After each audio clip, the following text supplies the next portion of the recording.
Day 3 started with a 12:45 a.m. wake-up call, bags out at 1:15, and a rendezvous at the buses. Once all the bags and bodies were accounted for, we drove to the Cairo airport. It was the middle of the night and we were the only people there, so the process was very quick. We passed through the first security gate, checked our bags, and made our way to the terminal. After a second round of security, we boarded the plane for the quick flight to Aswan. After landing, we were shuttled to baggage claim, and then boarded a new set of buses for the drive through the city. I didn't take many pictures of the landscape from the bus windows, but I did manage to get a few of the Aswan High Dam. We made our final destination at 9:30 a.m. The MS Esmeralda would be our home for the next 7 nights as we cruise along the Nile. I did quickly check out the roof deck before crashing out until noon. The excursion for the day was the temple complex at Philae. This site was relocated prior to the completion of the High Dam. Original placement was on the Tropic of Cancer, where the sun stands directly overhead during the summer solstice. This site spanned 4 major epochs of Egyptian history, those being Pharaonic, Greek, Roman, and Christian. And the main edifice of the site is the Temple of Isis.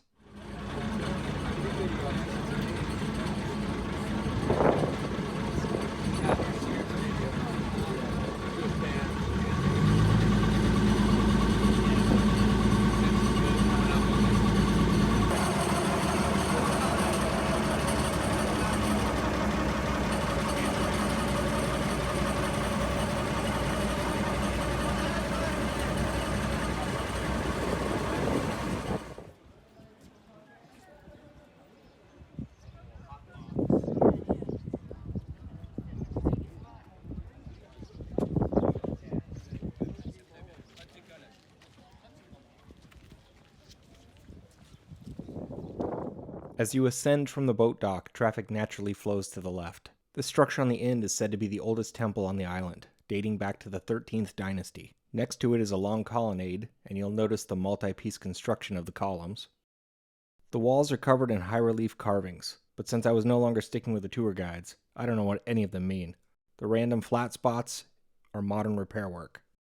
The next thing I noticed was the uniformity of the pavement. Block sizing wasn't standardized, but the rows ran parallel, and for the most part, a running bond was maintained. I'm not sure what this thing is, but my guess would be it has to do with water management. The eastern colonnade is a shorter run than the western. It's attached to a chapel as well as a temple. When it comes to the columns, the most interesting feature for me is the variation in the caps. Different numbers of petals or lobes, as well as the cove detail below them.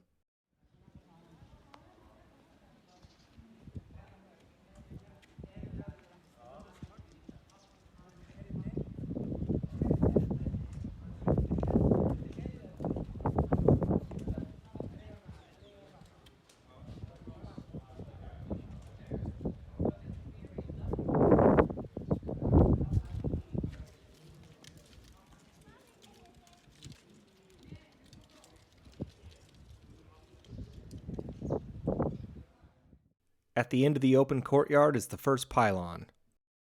I believe these vertical recesses were for flags which hung from the building, but I'm unsure of how they were attached. These larger square cutouts appear to go all the way through the blocks, so they could be windows. The smaller squares are cut notches. I'm unsure of their purpose. In addition to the cove detail at the top and above all the doors, the pylon is adorned with a carved tapered bead at each vertical corner. Then there's this large gate, which has, you guessed it, a huge door hinge pocket. Passing through the first pylon, we find ourselves in the forecourt, which has buildings and colonnades on the left and right, as well as a staircase to the second pylon dead ahead. We see the same cove and tapered beading details, but the flag recesses are different sizes and don't extend to the ground. There's also a larger amount of square notches. Within the vestibule of the Temple of Isis, we see more multi-piece columns, later carvings of the Coptic cross, and my first sighting of a bow tie recess cut into stone.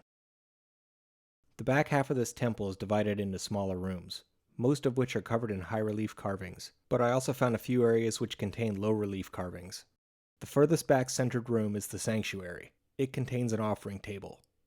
These smaller rooms were getting stuffy, so I decided to wander outside. On my way, I passed this corner, which might have been a staircase at one point, but I'm not sure. Outside to the left of the temple, we find Hadrian's Gate in the background, and then a smaller gateway in the foreground. Based on those notches and the way these larger stones are stacked on smaller stones, This looks like a case of recycling older materials. This staircase leads to the Nileometer, but since I had it blocked off I couldn't get any pictures. This corridor was interesting because the upper blocks are smooth, while the bottom courses are very rough. I couldn't tell if these blocks were in the process of being dressed, or if this was some kind of top coat. This block on the right looks like flaking plaster to me. Then I had to check out the door, the usual top hinge pocket, and what I later learned to be a rare occurrence, the bottom pocket. Towards the back of the island we find a Roman gate, mostly in ruins. A closer look at the sidewall reveals multiple bow tie pockets.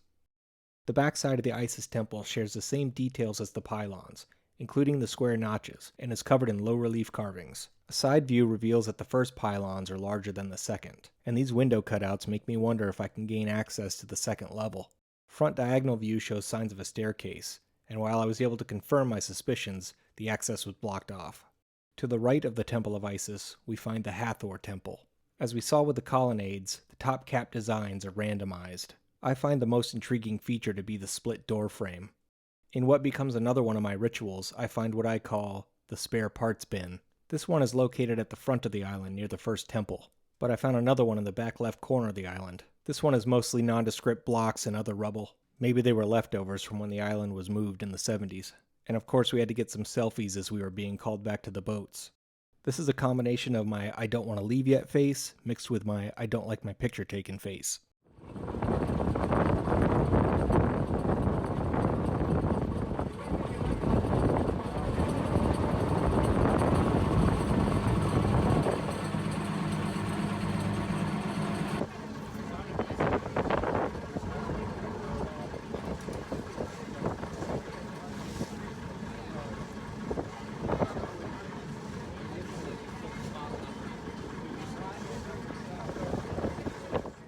Back on the mainland, we ran the gauntlet of vendors, and then boarded the bus for the ride back to the cruise ship. Before and after dinner, people enjoyed the rooftop deck, as well as the pool. As you can see, I'm the one wearing black jeans in June in Egypt.